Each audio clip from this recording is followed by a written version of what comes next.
State your name. Osiah Caesar, linebacker, Park Hill High, Kansas City, Missouri.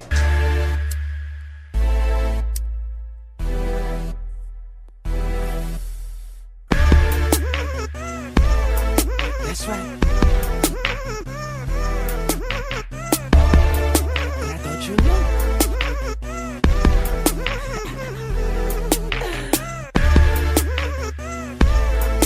I'm a beast. East side. Appleland.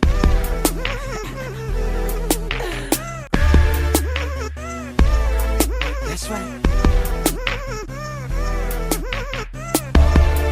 I thought you knew.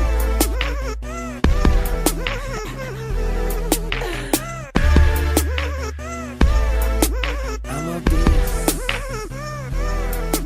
East side. Appleland.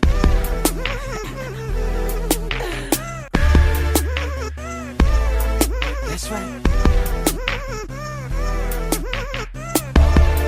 I thought you knew.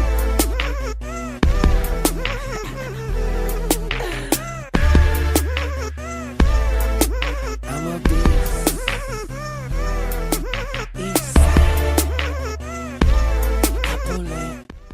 Yo, what's good, YouTube? This is Jay from TNJ, and welcome to the Season 5 recruiting special here in the Rivercats Dynasty. I'm excited for this recruiting class. This is obviously going to be our best year. Every year we get better. But just looking at our pipelines, we are on the verge of losing Tennessee. I want to keep that 4 type of pipeline stay. It's kind of hard to keep 5, but I'm going to try to get 5. But right now, I need to keep 4. So I do want to show you guys just our school grades here, and a lot of these different things. It kind of gives you a description on what exactly you need to do to raise the grade in each one of them. So coach stability is really just keeping your coaching staff, but you can't really control that when your coordinators are leaving and coming in. And honestly, the better you are, maybe even the lower that coach stability will be, because then you'll lose coaches pretty quickly. And looking at the other ones, television exposure, we're at a C-. That's just by winning televised games. If we win in the SEC, I think that will go up. And then pro potential, that is factored on overall. That's the one thing I wish that was different a little bit in some of these older games, is that I wish it was based on production and not just overall. But hey, that's how it goes. So just looking at the seniors on our rosters, you know, we have some key ones at some key positions. Quarterback is obviously the big one. We are losing our top tight end in Xavier Gonzalvo as well, so that means that Klug and Andrews will take over those top 2 probably next season. And then looking at our left guard, Gordon Figueroa, who's been a 4-year starter pretty much, he leaves. Nick Petrocelli is not the starter anymore. He's backing up Mathis, who is behind him as a run blocker. But our right tackle, Vernon Carter, is also leaving. So a lot of our offensive line is leaving. Then we have Preston Kinney, Malik King. Remember them. They're on the defensive line. We're going to be missing them. Eddie McMack, another crucial linebacker. I mean, we have a lot of seniors leaving just like last year, just at different positions than we had last year. And then at defensive back, we don't really have anybody there. But Brian York could go pro. I might just make it so he goes pro. I mean, he's having a pro potential career, so we'll have to see. So let's hop into the recruits. And one of the guys that I am really looking forward to is Latrell Hopkins, and I need to replace Ja'Cory Reed. He is a senior this year, and I don't really know who that safety is going to be. Now, Latrell Hopkins is a really fast safety, and that's one thing that we do not have. We do not have speed in our secondary at all, really. I think Bryant Britt is the only one that really brings true speed, and then maybe Derek Bomaya as well. But at the safety position, we really don't have anybody, and this is a playmaking guy. He can cover in man, which is something I can't do right now with our safeties. I mean, sometimes I get lucky, but a lot of times I don't. And he is our first commit to St. Louis State, and he is going to be a crucial part of the defense going forward. I really like what he does. You can see right there, he's a pretty good ball hawk. Now let's move over to receiver now. I'm not going to recruit heavy receiver and running backs this year, especially not running back. I'm not recruiting any running backs. We're kind of deep at that position right now, and I'm just looking at receiver here. Eric Macklin is a guy that I really like because I like the potential of moving him inside and outside. You know, the only thing with having, you know, the receivers that we have is that we don't have any true slot receivers that can go in and play inside. When TC3 went down, I could put Zane Storm there, but he's such a dynamic weapon. I can't just limit him to the slot, and he plays there sometimes, but I think that's a position that we have to shore up. I think Macklin can play the outside and the slot, but I think he will be a great backup to TC3 and eventually the full-time slot guy. So Kelly Harrison Jr. is his teammate. He's the number 11 ranked defensive tackle, and one thing I love about him is that he's got size. He's 6'7". He's powerful. I wonder at the next level if he will use that power and effort the same way he does in high school, because he's a lot bigger than everybody. So he's going to use that strength, that upper body strength and all of that goes along with being a bigger high school player. But I wonder how that's going to translate to the college game. That's my only concern. But I do like him a lot, and I am missing a couple of D tackles next season, so I'm going to need some more defensive linemen. Now, let's talk about a tight end. You know, we are tight end U here. We just recruit tight ends. We play them. Now, we did recruit Carter Garrison last year. Remember, he was a 6'10" tight end. He got redshirted, so he and Chance Watkins are going to be the future at tight end. They both do two different things. Carter Garrison is more of a red zone type of tight end who will go up and get it. But Watkins is an all-around tight end. He is a guy that's going to block for you on running downs. He's going to run pretty good routes. I mean, it's not very good, but it's decent. But one thing that he has is those elite hands. He's got hands. He's got sure hands. That's one thing that I value at the tight end position. If he has a ball in his area, he's not going to drop it. He has pretty good speed as well. So I really look forward to having him on the squad. Now let's look at his teammate here, Terea Noble, who is a pretty good linebacker. I think that this is a guy that we can have as a project linebacker. He reminds me a lot of Victor Dimitrankos, if you remember back to my Whitetails Dynasty. He's a guy that we can develop for maybe 2 years, and then all of a sudden he'll come in and be a good player, much like Odin Blue. That's a good comparison right there. A guy that we developed in the system, and now he's finally starting as a junior, and he's doing very, very good as a starter. And that's the one thing I like about these guys coming into our program. You don't necessarily have to play them right away. They can sit behind a couple of good guys and eventually wait for their turn, and then all of a sudden pop. I think that's one thing that we can do with Terea Noble here. He's a good recruit. Now let's one more teammate on this team, and let's look at Garrett Blainsworth. I really like this kid. He is a center fielder for the baseball team, and that's why he's so good in coverage. I mean, he tracks the ball well. Look at him on this play. Dives after. He didn't get the deflection. His teammate got the interception, but it's just the effort. It's there. He can track the ball well. You can see right here. Look at him go after the ball when the ball is in the air. I like this kid a whole lot. Now, is he going to play next year? It depends on whether Brian York goes pro. And even then, I mean, he's still going to have some guys in front of him that are probably more talented right now. So give this guy 1 or 2 years in the program. Let him sit. Let him get better. I think he'll be really good. His zone is going to be great out of the gate. Everything else is going to be a little bit lower. So we'll need to see what we can do with him. Now, the next guy I want to look at is a quarterback who we highlighted in the last episode. We saw a little glimpse of it, but now I want to make it official.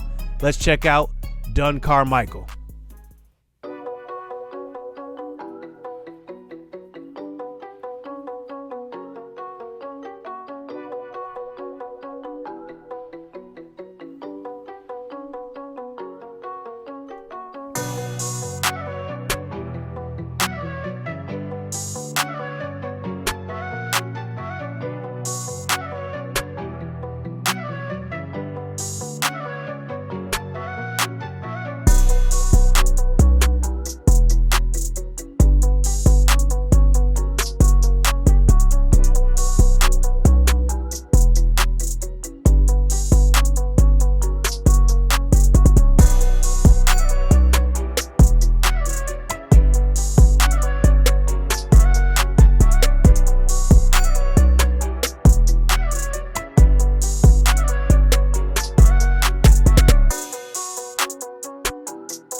Now, Dunn Carmichael is a very, very intriguing prospect. Now, we are going to see this LSU 6'7" quarterback we're facing, and it will get a glimpse of what Dunn Carmichael could be like as well.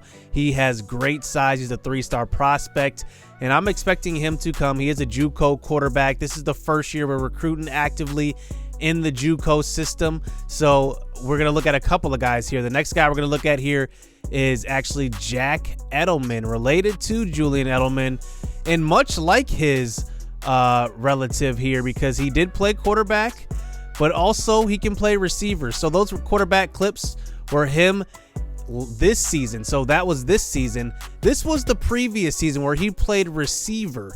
Now, I see him more as a quarterback that is very, very athletic, but I like him a lot as a receiver. I can't lie. He is pretty good, especially in the slot, just like his relative Julian. Now, one thing about this, if we do get him to commit and Dunn Carmichael commits, he's going to definitely be a receiver. So it depends on what Dunn Carmichael does. Dunn Carmichael is the top quarterback on the board for us. And honestly, if he commits as a quarterback, I think Edelman is a shoe-in for a slot receiver. Him and Macklin are pretty good guys right away. So it ends up being that Jack Edelman does commit.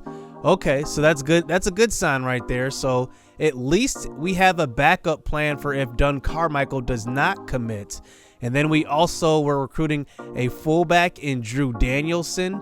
So he actually ended up committing to Iowa to play for them, the Hawkeyes. Can't even talk. But just looking at him, he was a great power fullback. You know, the typical fullback that can catch out of the backfield. He was a pretty good player. We lost him though, and Iowa really wanted him. You know, they are a ground and pound team, so it makes a lot of sense. Now let's go back to Dunn Carmichael, and he is our top guy on the board. We'll take a look at our entire board right here and just look at our guys that I'm going after. You know, we did not go after any big time recruits this year, not big time recruits. I'm hoping that next year we will, and really just getting that SEC exposure. But looking at him, he's got decent accuracy out of the gate, which is 77. That's not bad. I think that B throw power is going to be either a high B or a low 90 type of arm, and it does look like he's coming. I mean, one more week probably, and he will be committed to the Rivercats. Now, Osiah Caesar is really, really, really intriguing. I don't know which linebacker position he's going to play, but he is dynamic. He is an awesome tackler, great hit power, good speed. He's going to bring that speed to the linebacker position that maybe we've been waiting for. Jason Caron is a guy that's on our roster right now that has speed, but Odin Blue is ahead of him. I'm really, really excited for Osiah Caesar. He can play anywhere. So Kelly Harrison Jr. is a good defensive tackle. He could even play some end if we do decide to move him there. He is a guy that's going to be a big guy on the end, and that's one thing that I like with Dominique Edwards. He brings the size to our defensive line. He's 6'4", he's bigger too, but Kelly Harrison is another type of big. He's a 4-star prospect out of St. Louis, a number 11 defensive tackle. He's going to be good. Now, his teammate Eric Macklin is also a 4-star prospect, number 18. And like I said, look at him. He looks pretty decent. I think that route running at a D will be better than expected. Maybe not. Maybe it's just fool's gold in high school. I don't know. But right now, he is probably on his way to St. Louis. He's not considering anybody else at this point. And you can probably write it down. He's probably going to be one of our commits. Now, as we move down the board and look at Teran Noble, he's a 6'4", 271 edge rusher. I kind of classify him as an edge rusher. Is he going to play right away? Well, he could. You know, there's some guys on our roster who I thought were going to contribute and be big-time contributors, like Jermaine Neal, for example. I recruited him to be probably the guy that would overtake that number 1 defensive end over even Preston Kinney, and he did not do that. He's still kind of a rotational piece. So even Teran Noble, you never know. Some of these guys that we expect to be big-time contributors might not be when we expect them to be. Now, Robert Price is a good guard. Like I said earlier when we looked at our roster, we have a couple of seniors that will be graduating on the offensive line. It's going to be important to tool that up. We didn't go heavy offensive line here in this recruiting class, but I think next year we will hit it hard. Now, Chance Watkins is a very good tight end. Honestly, number 27 in the nation is pretty low for him. I think he's going to be a guy that's going to be a playmaker, maybe even maybe not day one, but I'd say day two, when, he's got to be a backup in his first year, and then he comes in as a starter competing for that starting job. He could take it and then just run with it. Now, Kamari Jamison is an interesting safety as well. We recruited 3 safeties this year that really could make a difference in Hopkins, Kamari Jamison, and Garrett Blainsworth. I think that all 3 of those guys will play in some type of capacity, either one at full free safety, one at strong safety, and then one kind of a hybrid safety. And I could see probably out of the 3, Kamari Jamison being that hybrid, kind of what we do with Brian York on defense as well. So Donovan Nash is a quarterback now. I wanted to recruit quarterbacks heavy this year, and Donovan Nash was a guy that I expected to be a guy that was highly sought after, but I think that we could snag him up a little bit now. He doesn't have the strongest arm, but he comes with his accuracy. The accuracy is very, very good. He's a pocket quarterback more than he is dual threats. Right now, we're in the lead, not too far ahead of Georgia State, but we have a comfortable lead, and hopefully he does end up committing. Now, Blainsworth, that we explained earlier, is a safety that will cover a lot of ground. Like I said, he's more of like a center fielder type of safety, and he's got good speed. I mean, 88 speed is really good coming in as a freshman, and who knows, I do usually redshirt only 3 freshmen because I like to keep it fresh. I want there to be junior starters, senior starters. I don't want there to be like true freshman starters, not always sophomore starters. I want to have it so it's kind of fresh, so I might even use a red shirt on him because who knows.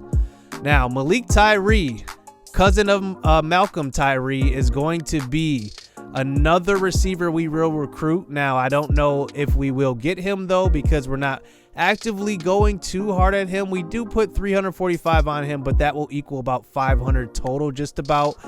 And looking at him, let's see where he does commit. We're in the lead against Arkansas State. And then that leads us to another smaller guy, Sean Henderson. Now, he looks like he's going to Indiana. He was a speed guy. Now, he's interesting because he reminds me a lot of Zane Storm, which is why I decided to go after him. But I don't know. Are we just too far behind? We're going to keep going after him. Hopefully, we do get him. We'll adjust these points. You see, we have some points available to put on each of these guys. But, Sean Henderson is kind of a smaller guy. He's smaller frame. His injury rating is pretty low. It's going to be interesting getting him on the field in the future. Now, a developmental cornerback that I wanted to get. I did not recruit heavy cornerback here this year because we had 3 freshmen coming in last year, including DiRoberto. Who else was it? Brenton Jackson and DJ Durrell Jr. All 3 of those guys came in as commits last year. So I didn't really go too hard at cornerback, but we did have one. He is more of a returner too. So if Bryant Britt, he's on his way out in a couple of years, maybe even as soon as this year, if he ends up, surprising the NFL scouts, who knows? He'll be coming St. Brown, hopefully. As we move on to another middle linebacker here, Michael Marks. Now, Michael Marks is gonna compete. I don't know when he will compete for that starting job, but he could compete. The issue is Missouri's really going hard at this guy, and it's pretty warranted. I mean, he is a talented guy, very underrated, and I think that he could contribute to any team that he goes to. Now, we do have a couple of guys on the bottom of the board. Now we're looking at non-custom recruits here as we move on to Justin Stanley. He's an offensive lineman. I wanted to kind of add some guys from the state of Tennessee to make sure we do not lose them as a pipeline. But I'm going to add some points to Justin Stanley because we do need that offensive line. And then also Marcus Marshall, who is another offensive lineman. Let's just unlock some of his ratings. It's pretty early in the stages here. We are second. It looks like it's between us and West Virginia. I think we can take over that top spot pretty easily. Then the last guy is a kicker. Kristaps Ivanov is not going to be here forever. He is a very reliable kicker. But let's go after A.J. Hoffman. Let's see what he's got. He's got 80 kick power, so, he's going to have some years. If we get him as a freshman, he won't play. He'll probably play as a sophomore. He's definitely not getting the red shirt as a kicker. But that's what our board looks like. So next week, I wanted to highlight that we will be playing LSU, and former Rivercats players, as Tyson Steele in the offseason did end up transferring to LSU. He was actually eligible right away, and so was Joshua Wilson. So two of our former, I'd say that Wilson was one of our top recruits. He was probably that year our #1 recruit, but he ended up just being a dud for us. And he goes to LSU, and he gets that LSU boost as being DBU. So, you know, they're going to make all their cornerbacks better. So he is going to be a starter in the slot. I think Tyson Steele is 4th on their depth chart. And then this is who I was talking about earlier, Sean Harwell. He's going to be an interesting player to go up against. He's 6'7". Like I said, it could be a preview of what Dunn could bring us. I guess we'll have to see. Dunn Carmichael, much like him, I think he's built just like him, but the speed of Sean Harwell. I mean, this guy is talented. 6'7", 242, 90 speed. I mean, you got to be kidding me. This guy is going to be great. So I'm looking forward to this matchup. It's going to be a tough challenge versus LSU and these other SEC schools. So hit subscribe, hit that like button, stay tuned. Let's get it. Let's go. I've been working hard for a minute. The ones who don't deserve it seem to be the ones that get it. The ones who speak the truth never get the recognition, but the ones that act foolish seem to get all the attention. It don't matter though, yeah, and it don't even matter though, nope.